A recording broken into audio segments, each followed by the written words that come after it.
आपके निरीक्षण के लिए हाजिर है और गुजारिश की खिलाफ नहीं पड़े आपके मायने के लिए बिल्कुल। वाराणसी से सिविल इंजीनियरिंग की है। 1999 से लेकर 2000 तक स्कूल वायदा करवाते केंद्र शासित राज्य जम्मू कश्मीर समाज के राज्यपाल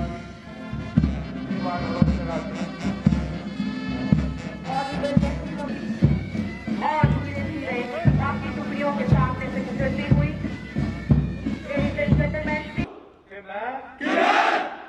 आईने हिंद का वफादार रहूंगा। मैं देश और लोगों के नहीं अपने फर्ज की सरंजामदेही में अपनी जान तक कवर करने के लिए तैयार रहूंगा। मैं कानून लागू करते वक्त बगैर किसी को गैर लालच के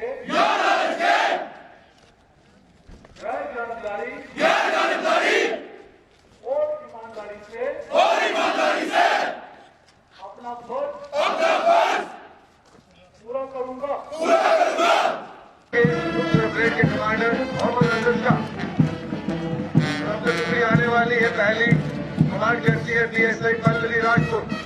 सबसे पहली टुकड़ी 24वीं किसान परेड की तालियों में कोई कमी ना आए। मोदी साहबानों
PSI रक्षित शर्मा TLU नंबर 380। आज हासिल करेंगे मेहमान मुमताज के दस्ते मुबारक से lieutenant governor appreciation letter and baton of.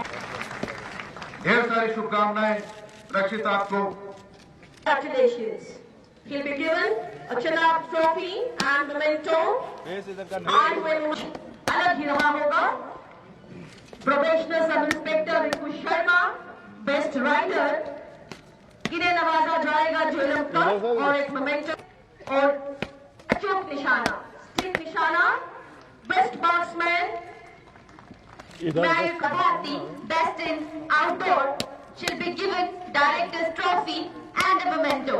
दोहराना चाहूंगी, कोमल है कमजोर नहीं इसी शक्ति का नाम. Congratulations, Lady Probationary Sub Inspector Divya Bharti. तशरीफ लाएंगे और एजाज हासिल करेंगे मेहमान मुमताज के दस्ते मुबारक से.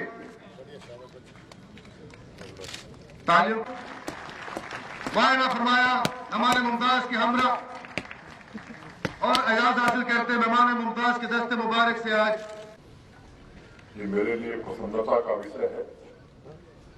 आज इस फांसी परेड का हिस्सा बनने का मुझे अवसर मिला.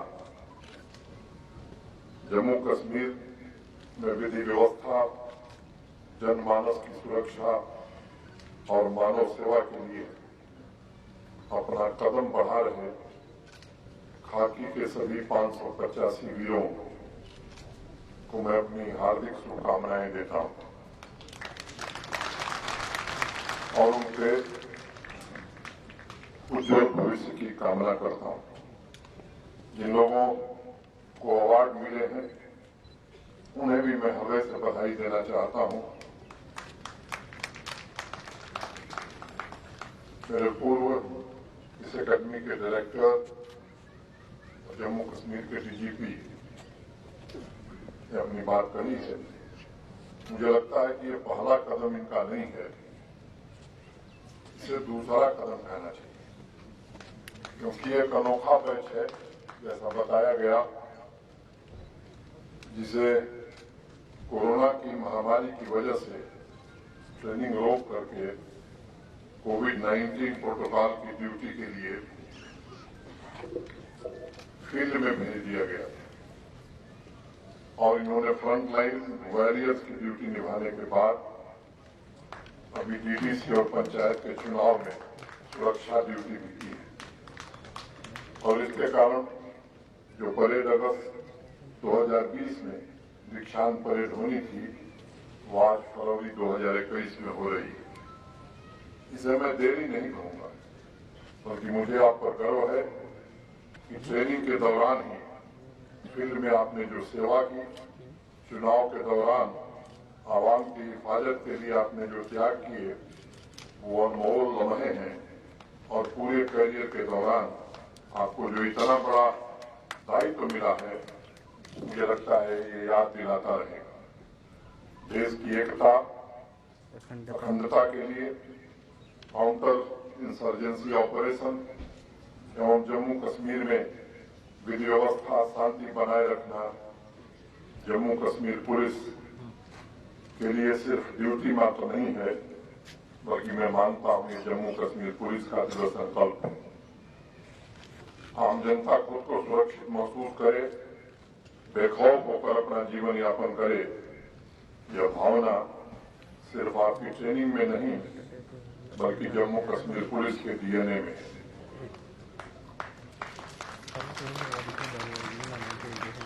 आम जनमानस की सेवा की, त्याग की, बलिदान की जम्मू कश्मीर पुलिस की एक गौरवशाली परंपरा रही है. और मैं अपने युवा साथियों से आज ये कहना चाहता हूं कि जम्मू कश्मीर पुलिस देश की एक ऐसी फोर्स है जो पारंपरिक पुलिसिंग के अलावा दूसरे मोर्चों पर भी काम करती है. और जिस तरह से हर चुनौतियों का आप लोगों ने यहाँ बैठे हुए सीनियर्स ने डट करके मुकाबला किया है, वो आपके लिए आदर्श मंत्र है और वही आपका मोटो है. आतंकवाद के खिलाफ चल रहे ऑपरेशन, विधि व्यवस्था को कायम रखना और प्रगति के साथ साथ उसके लिए जो नई चुनौतियां सामने आ रही हैं, जैसे साइबर क्राइम, रेडिकलाइजेशन, इन सबसे निपटना आपके शक्ति, सामर्थ्य और क्षमता का प्रतीक है. दो पंक्तियां मैं कहना चाहूंगा. पसीने की स्याही से जो लिखते हैं इरादों को, पसीने की स्याही से जो लिखते हैं इरादे को, उनके मुकद्दर के सफेद पन्ने को कभी कोरे नहीं होने देते। आज मैं अपने युवा साथियों को एक मजेदार किस्सा बताना चाहता हूँ, जो पुराने दस्तावेजों में मैंने कभी पढ़ा था। जब देश को स्वतंत्रता मिली तो सरदार वल्लभ भाई पटेल, जो इस देश के गृह मंत्री थे, उनके मन में ये बात चल रही थी कि हिंदुस्तान की पुलिस फोर्स कैसी होनी और कैसे उसे इंटरनेशनल स्टैंडर्ड की फोर्स के रूप में तब्दील किया जा सकता है। उस समय के जो पुलिस के हमारे वरिष्ठ अधिकारी थे देश के, उनसे कहा उन्होंने, भाई आप लोग जरा विदेशों में जाइए, अमेरिका, स्विट्जरलैंड, कनाडा के पुलिस मॉडल का अध्ययन करिए और एक पुलिस के वरिष्ठ ऑफिसर को, सीनियर ऑफिसर को मई 1949 में इसके लिए विदेश भेजा गया। उनका पहला पड़ाव स्विट्जरलैंड था। उस समय वहां की पुलिस फोर्स का नाम था स्विस फेडरल पुलिस और जिसके दो मुख्य कार्य थे, पहला विधि व्यवस्था बनाए रखना और दूसरा बाहर से आने वालों पर नजर रखना। फिर वही सीनियर ऑफिसर पुलिस के कनाडा गए और वहां की police force royal Canadian mounted police RCMP, उसका अध्ययन उन्होंने किया। उस वक्त RCMP में जवानों की संख्या लगभग 4000 के आसपास थी। कनाडा पुलिस फोर्स के दो मुख्य काम थे, पहला इंटेलिजेंस गैदरिंग और इन्वेस्टिगेशन, और उसका मॉडल कुछ मिलिट्री यूनिट जैसा था। जून के मध्य में वही हमारे ऑफिसर वाशिंगटन पहुंचे और FBI के निदेशक एडगर हूवर से मिले। उस दौरान FBI क्रिमिनल गैंग के खिलाफ चल रहे ऑपरेशन के कारण बड़ी ख्याति मिल रही थी FBI को। उनका इन्वेस्टिगेशन तथा जासूसी का जो नेटवर्क था वो बहुत तगड़ा था। जब अफसर लौट करके हिंदुस्तान आए और जिन बातों पर उनका सबसे ज्यादा ध्यान गया था, seamless operation against criminal network, investigation and a unit within FBI known as fingerprint bureau. आप सोचिए, उस जमाने में FBI के पास फिंगरप्रिंट ब्यूरो था और 112 मिलियन यानी लगभग 1 करोड़ 20 लाख रिकॉर्ड भी उस यूनिट में मौजूद थे। 3 देशों के पुलिस फोर्स से कुछ अच्छी बातें लेकर के हिंदुस्तान के पुलिस की रूपरेखा बनाई गई, जो ऑर्गेनाइज क्राइम इन्वेस्टिगेशन के साथ साथ देश में अमन चैन शांति व्यवस्था के लिए फर्स्ट लाइन ऑफ डिफेंस के रूप में काम कर सके। मैंने इसका जिक्र इसलिए किया कि सरदार वल्लभ भाई पटेल ने जो फ्रेमवर्क तैयार किया, उसमें आंतरिक सुरक्षा की जिम्मेदारी संभालने के लिए एक ऐसे फोर्स की व्यवस्था रखी गई जिसमें अलग अलग शिक्षण विधा से आए हुए लोगों को बखूबी प्रशिक्षित किया जा सके और जिसका मानवीय चेहरा भी, ह्यूमन इंटरफेस भी, और जिसे बदलते समय की सुरक्षा चुनौतियों के लिए तैयार भी किया जा सके। मुझे अकादमी के निदेशक साहब ने दीक्षांत परेड में शामिल युवा पुलिस कर्मियों के एजुकेशनल बैकग्राउंड की कुछ डिटेल्स भेजी थी। कई लोगों ने कंप्यूटर एप्लीकेशन में मास्टर डिग्री हासिल की है, 50 से ऊपर इंजीनियर हैं, 60 से ज्यादा बैचलर ऑफ टेक्नोलॉजी की डिग्री लिए हैं और कुछ ने लॉ की भी पढ़ाई की है। High level of capability in our police force for challenging circumstances. और 1 साल के कोर्स की जो डिटेल्स मैंने देखी हैं वो भी निश्चित रूप से अत्यंत प्रभावित करने वाली है। From arm trainings, counter insurgency tactics to drug trafficking and cyber crimes, the men and the training makes the Jammu Kashmir Police an organic entity to adopt innovative methods to fight new crime, ensure law and order, and also protect the heart and soul of our beautiful society. मित्रों, आतंकवाद का खात्मा करने के साथ साथ मुझे लगता है कि आप सबकी जिम्मेदारी सामान्य आदमी का सबसे अधिक विश्वास हासिल करना है। सभी सीनियर अधिकारी और यहाँ जो बीटेक कंप्यूटर एप्लीकेशन बैकग्राउंड से आए हुए हमारे युवा साथी उपस्थित हैं, उन्हें पता है कि आज साइबर थ्रेट कितना बड़ा खतरा बन चुका है। सोशल मीडिया के टूल का इस्तेमाल करके किस तरह से अफवाहें फैला करके शांति व्यवस्था भंग करने की कोशिश की जा रही है, सोशल कॉन्फ्लिक्ट पैदा करने की कोशिश हो रही है और इसलिए उसकी इफेक्टिव मॉनिटरिंग तथा क्विक रिस्पांस, ये मुझे लगता है कि ये भी आपकी जिम्मेदारी है। मैं जानता हूं आप लोग इस पर बहुत प्रभावी तरीके से काम कर रहे हैं। सामान्य तौर पर अगर हम national cyber crime record bureau के आंकड़ों को देखेंगे तो 2019 में पूरे देश में जो साइबर अपराध हुए थे उसमें जम्मू कश्मीर यूनियन टेरिटरी का हिस्सा मात्र 0.5% है। लेकिन हमारी चुनौतियां अलग हैं। देश की जो कंप्यूटर इमरजेंसी रिस्पांस टीम है, जिसे हम सर्ट टीम भी कहते हैं, उसका मानना है कि प्रतिवर्ष 25% की दर से वर्चुअल वर्ल्ड में क्रिमिनल एक्टिविटी हमारे देश में बढ़ रही है।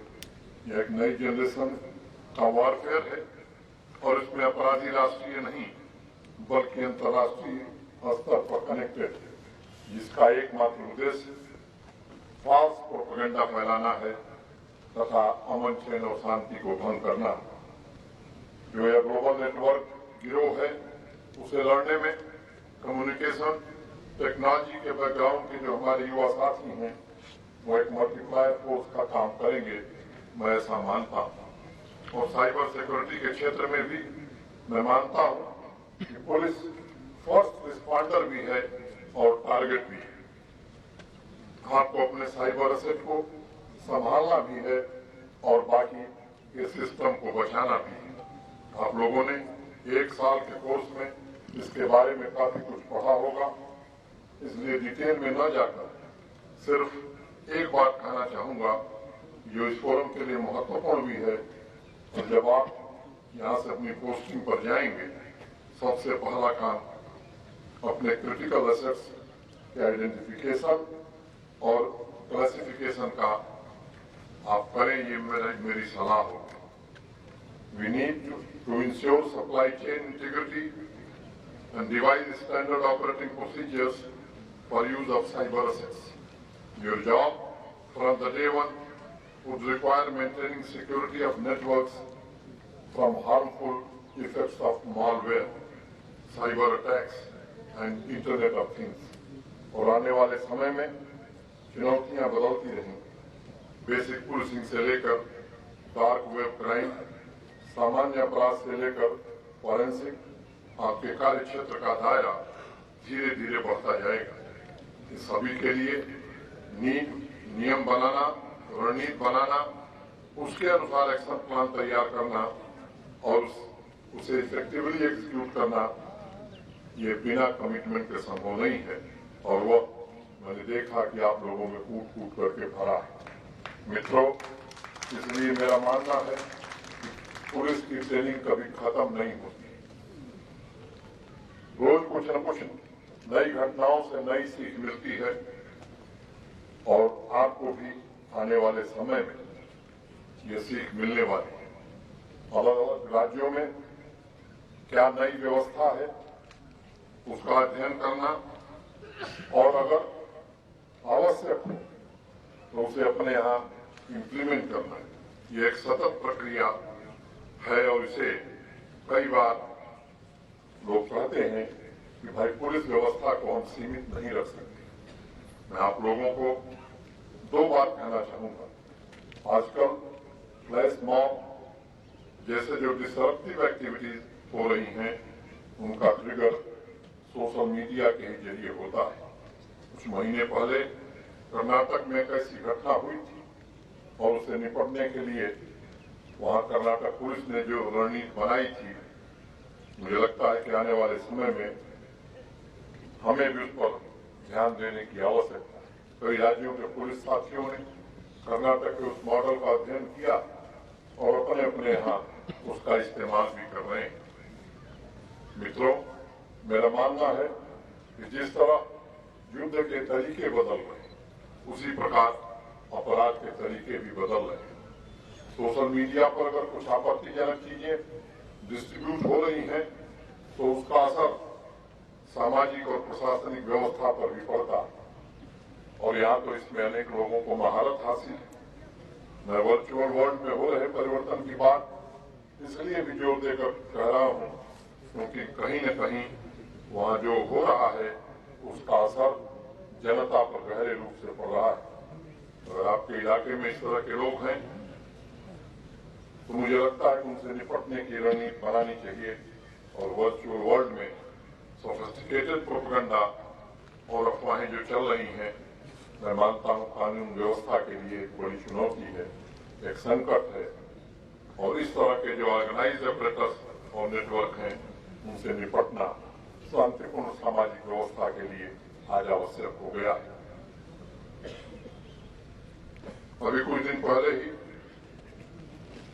जम्मू स्मार्ट सिटी की एक रिव्यू बैठक सचिवालय में हो रही थी। अहमदाबाद के कुछ अफसरान जिन्होंने अहमदाबाद स्मार्ट सिटी प्रोजेक्ट को वहां इम्प्लीमेंट किया है, आए हुए थे। हमारे जम्मू कश्मीर पुलिस के भी 2-3 वरिष्ठ अधिकारी थे।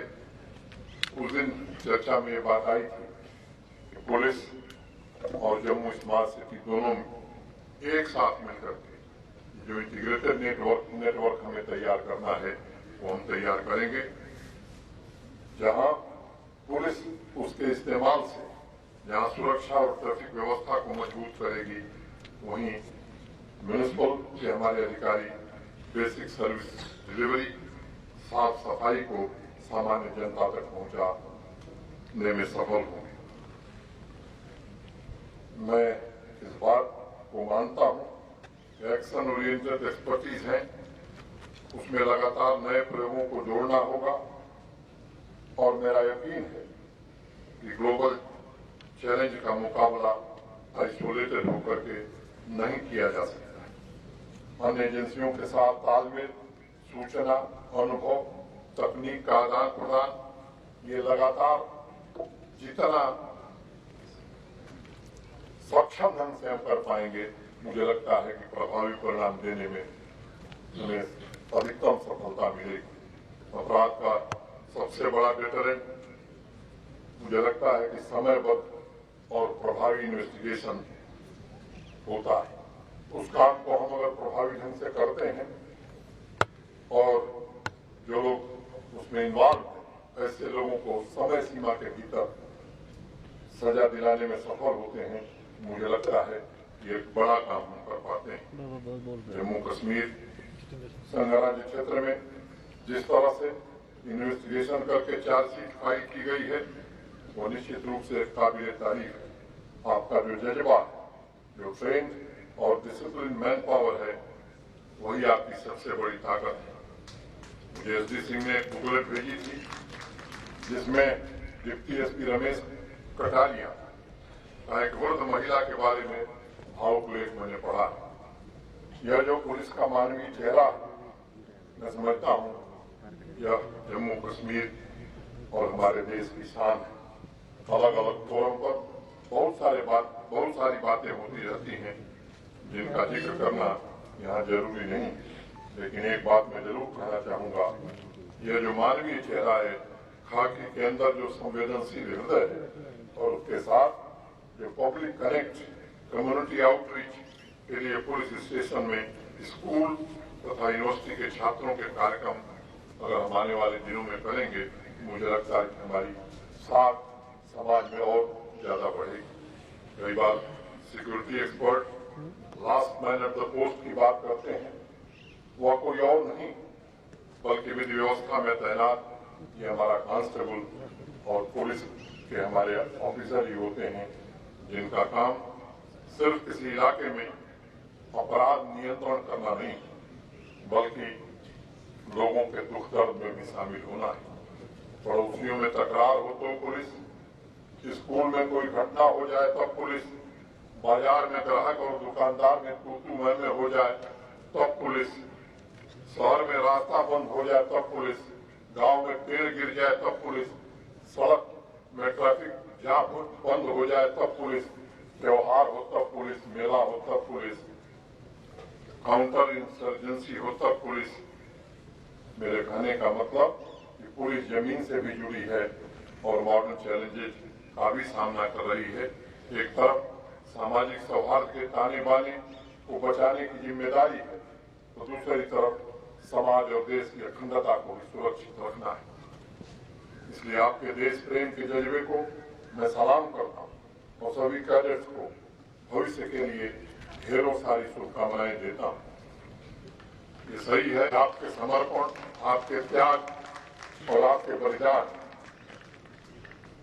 को देखते हुए जो कुछ भी किया गया है, मैं मानता हूँ पर्याप्त नहीं, लेकिन मैं आपको भरोसा देना चाहता हूँ पूरा प्रशासन आपके शौर्य को, आपके बलिदान को सदैव याद करता है। यह संघ राज्य क्षेत्र भी और राष्ट्र भी आपके शौर्य, बलिदान और त्याग का ऋणी है, बलिदान का ऋणी है और उसकी कोई कीमत हो नहीं सकती है। लेकिन हम हर प्रयास करेंगे कि जो कठिनाइयां विशेष रह गई हैं उन्हें आने वाले समय में शीघ्रातिशीघ्र दूर किया जाए। अंत में आप सभी के जोश को समर्पित एक शेर करके अपनी बात खत्म करूंगा। एक जुनून है जो मुझे दस्त में ले जाता है, एक जुनून है जो मुझे दस्त में ले जाता है, वरना प्यासे तो समंदर की तरफ जाते हैं। आप सभी को बहुत बहुत धन्यवाद। नमस्कार, जय हिंद, जय भारत।